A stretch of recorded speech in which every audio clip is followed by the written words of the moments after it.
Good afternoon, y'all. Pandy here of Pandy's Hair Candy. How's everyone doing today? Good, I hope. I'm a little bit frustrated because this is my second time recording this video. I don't know what happened to it the first time I recorded it, but here we are, nevertheless. Anyway, I am here to come and talk with you guys about Black Ink Crew Chicago. It is season 5, episode 8. I do realize that I'm a little bit behind because the new episode will be out tomorrow. But I watched it, but I never did a review on it. And trying to get out of my procrastination and do a better job with putting out content on my channel, here I am to discuss it. So the episode begins with Junior and his girlfriend, Adriana. They are discussing the whole drama of the Friendsgiving debacle. And it has now escalated to the point where I guess TMZ covered Junior and it was not in a flattering way. They actually painted him as basically sneak attacking Bella's male companion, SP. And it was just not a good look for Junior and not a good look for the shop. So that's where we begin the episode. Lily also expresses, because while Junior and Adriana are, I guess, at their apartment having that conversation, the rest of the crew is at the shop kind of discussing their take on it. You know how they always having meetings at the shop. Seem like they meet more than they do tattoos, right? But anyway, that's what's going on. And Bella walks in, which was kind of awkward because they were talking about the situation. They ask her if she had spoke with old boy, and she tells them, not really, but the 2 times that she did speak with him, he basically mentioned to her that, he asked her if she knew where Junior lived. I'm assuming because he wants to serve him. And then also informed her that he's about to file charges on him. And so, of course, everybody was shook on that one. Like, what? You come up in here acting some kind of way. Then when it's time to get the smoke, you want to file charges? But I kind of see it from their point of view, and I kind of see it from his as well. It's a gang of y'all, and it's one of me. So, I mean, it is what it is. Moving on, Don shares with us that he's had a recent glow up and that he's been getting a little bit of extra attention from a local modeling / talent agency there in Chicago. He said that they had reached out to him, so they show him going in to talk with them. They have him do a little quick informal audition, basically have him read a script on a deodorant commercial. And Don, of course, thinking he too fine for his own self, was doing what Don do, think he's too fine for his own self. So they had him move along and do a cold read. And in that one is when he won them over. They wanted him to do a cold read. The character's name was Sweet Daddy, and of course Don was like, you want me to play Sweet Daddy? Now y'all talking my language. Don who? He became Sweet Daddy, and he sold them because he ended up landing the role. And I believe it's going to be a little mini-series that's going to be an Amazon Prime mini-series. Don said he is on the grind trying to get that hustle on so that he can put him, Ashley, and Nate Sharon in their dream home. And I am not mad at you, Don. Kudos for being on top of your grown man-ish and getting out there and trying to make it happen. Basically, moving on, from there, they go to Charmaine and her fiance, I always forget his name, and her cousin Danielle. Danielle used to work at the shop as well. But Danielle said she's taking a break because she's working on her and her fiance's relationship. There was a lot of um, chaos with their relationship last season with them on the episodes. And I think she's just working on trying to re-strengthen and rebuild that. And she just said she needed a break from the chaos of the show. And I feel her on that one. So basically that explains why we hadn't seen her. But of course, in usual typical 9, Meg, Danielle, Charmaine fashion, they meet up at a little restaurant, cafe looking ordeal to have lunch or dinner or whatever it was. And of course, she comes in spilling the tea. She asks, well, what's this? I've been seeing all over Instagram. What's all this stuff going on with Lily? I've been seeing all this stuff on Instagram with Lily dropping N-bombs and blah, blah, blah, blah, blah. You know, just coming in, stirring up the strife, of course, because she ain't there no more. So she ain't really got to deal with it. And I guess behind the scenes, I'm assuming it looked like from last season when they were on the Jamaica trip, when Four was trying to do the rapping, I believe. They had went on that trip or whatever, and Jennifer, which is Van's ex-girlfriend, and Lily got into it. And I really don't know why Lily was trying to go there, because I believe if Jennifer would have got her, she would have put hands on her and it would have been a wrap. But nevertheless, she, in the heat of the moment, was calling her all kind of N-word B words. And I mean, she said it multiple times. And this video has been floating all across social media, I guess, for a couple of months now. And it's just been sharing and getting shared. And apparently it had died down, Charmaine said, but now it's coming back up. Charmaine is feeling highly offended as a black woman, as she should.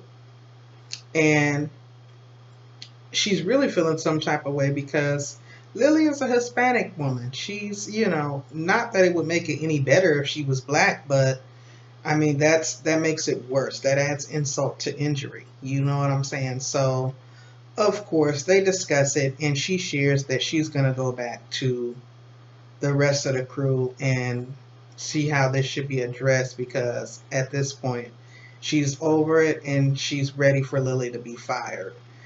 Charmaine and Lily have a bad history in the shop. I believe they fought on more than one occasion, so of course it don't take much for Charmaine to come to the conclusion that Lily needs to be up out. So that's that. Moving on. Sorry y'all, I'm looking at my notes. I had to take notes. We get back to Junior and his girlfriend. And in the initial scene when the show first came on, Adriana shared with Junior, and she shared with us also in the confessional, that, you know, because we all know Junior and Adriana both tend to be hotheads. They like to fight. And she was sharing in the confessional that she feel like it's something more going on with him, and she really loves him, and she wants to have a relationship with him. She wants that family. She wants to grow old. You know, she wants to build with him, but that he needs to get his anger under control before it ends up hurting someone or he ends up getting hurt. So she had shared with him that, you know, she attends anger management, no doubtably, as a result of something that she done did in the streets. Because like I said, she's a hot tamale. She's a hothead. And, you know, Junior, I commend him because he was open to it. He was open to it. So in this next episode, Junior is going to have his anger management session. He meets up with the therapist. I believe her name was Dr. Boehner. And initially, within the first few minutes, Junior obviously needed to vent to someone because he broke down crying. And you could just tell. It was some weight taken off his shoulder. He needed to vent and he needed an outlet. And, you know, usually with guys that are from the hood, that got that tough, rugged, thuggish exterior, they're not going to break down and step out there and go say, hey, I need to make an appointment for counseling and do some therapy. They're not going to do it. So I commend her for actually mentioning that to him, and I commend him for actually standing up and taking her up on the offer, because it clearly helped him and he got a breakthrough from that session. The therapist was actually able to help him identify that, where did this come from? Like, do you feel like this is you as a person? And we got to know a little bit more about Junior in that episode. He shared with us that, growing up, it was always him and his three brothers. They were the DS brothers. They were badass. They were gangbangers. They were fighters. They were graffiti artists, and nobody messed with them. Everybody knew who they were. So, it was just a lifestyle for him. He also shared that it was a cousin by the name of Jesse who he was very close with and growing up with, and he considered him more like a brother, which I can relate to because I have a cousin like that as well, and we consider ourselves like brother and sister. So I totally get it. Junior must have at some point in time in his life decided that, he wanted to do a little something different. So he wanted to work on himself and get himself together. So he moved away. But his cousin Jesse remained there. And at the end of the day, he lost his cousin to homicide/gun violence. You already know this is Chicago, Illinois we're talking about. So it goes down.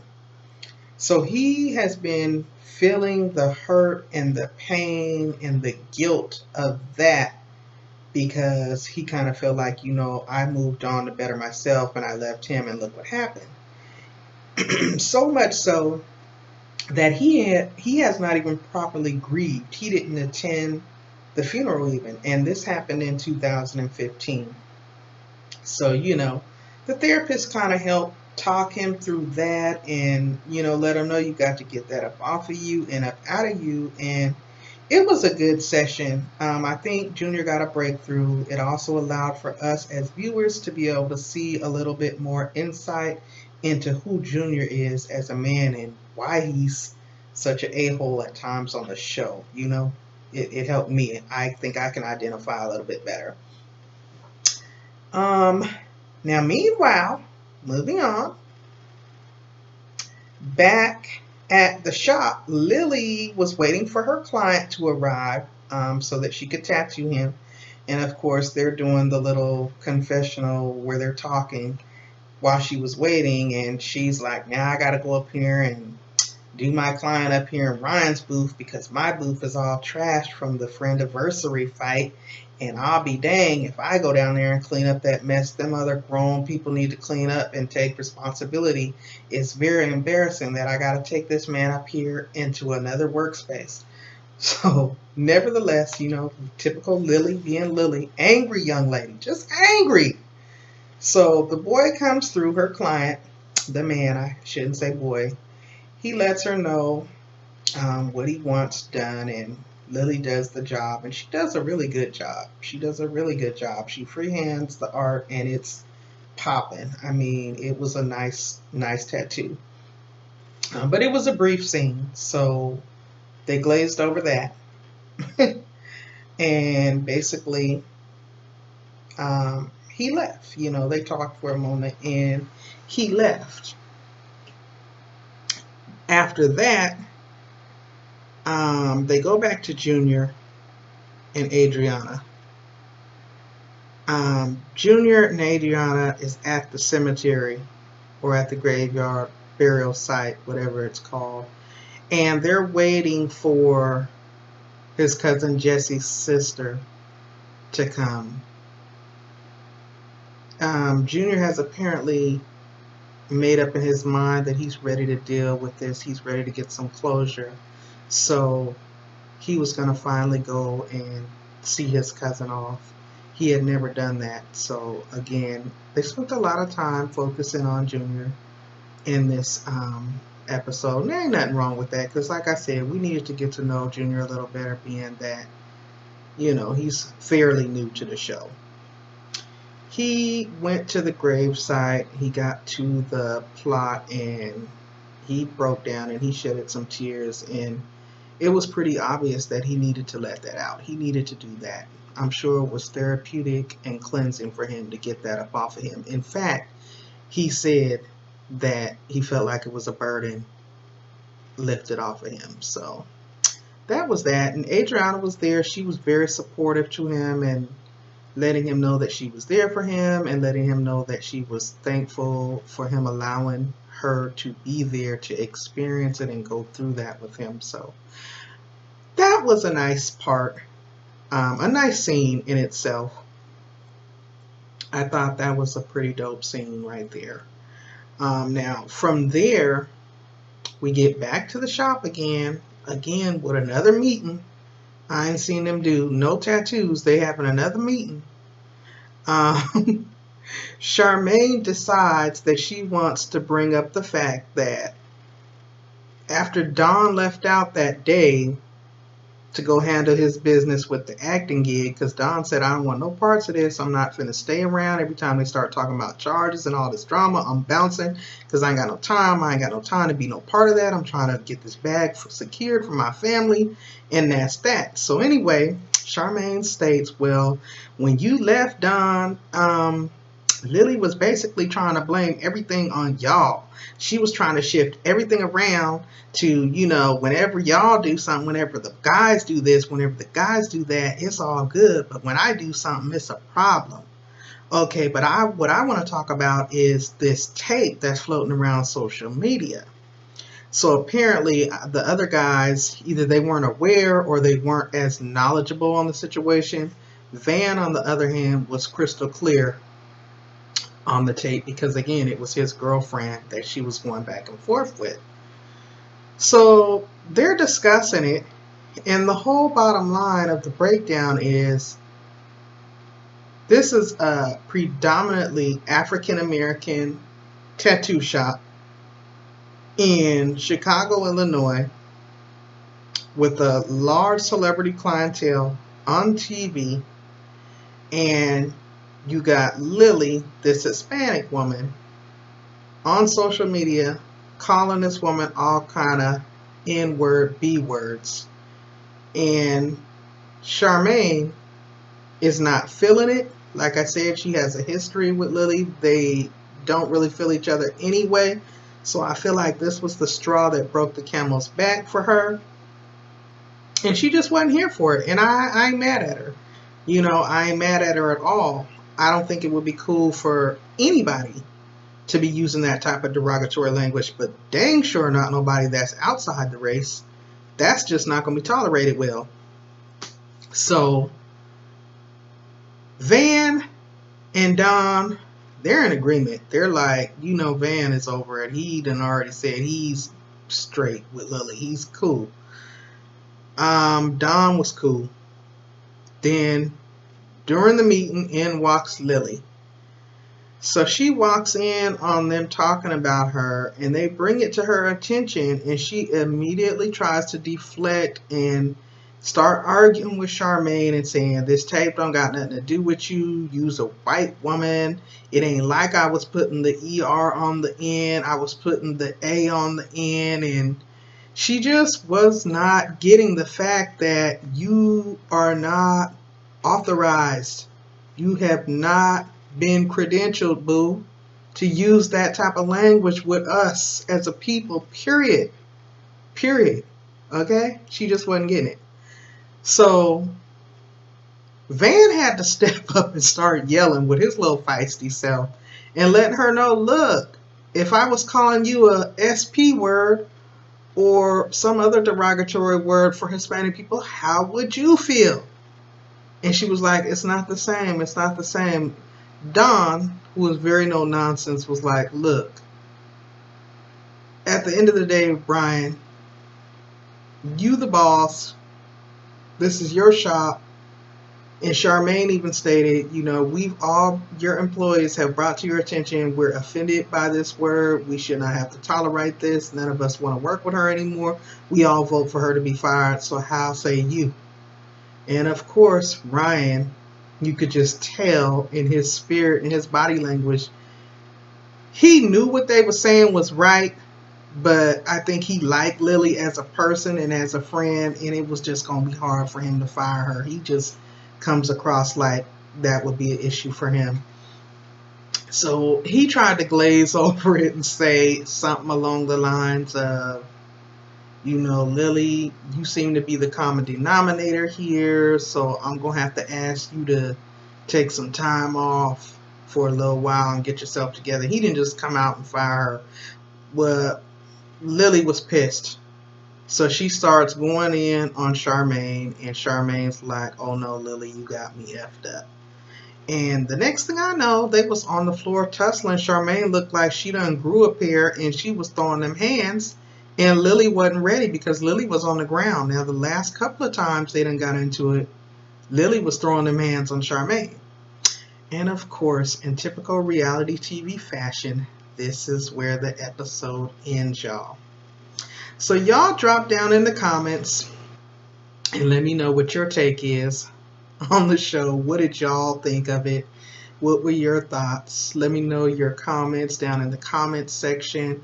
And please feel free to like when you come into the video. And please feel free to subscribe. I am a new YouTuber. I am constantly trying to create new content in the form of reviews. I got some wig reviews coming up. I've got some new video recording equipment and backdrops coming. So I'm trying to improve my channel and improve my content so that I can get a little bit better, and I would totally love it if you all would rock with your girl and put a like on the video and subscribe. All right. Again, thank you for stopping by. I'm Pandy of Pandy's Hair Candy. This was Black Ink Crew Chicago, Season 5, Episode 8. All right, I'll holler at y'all later. Bye.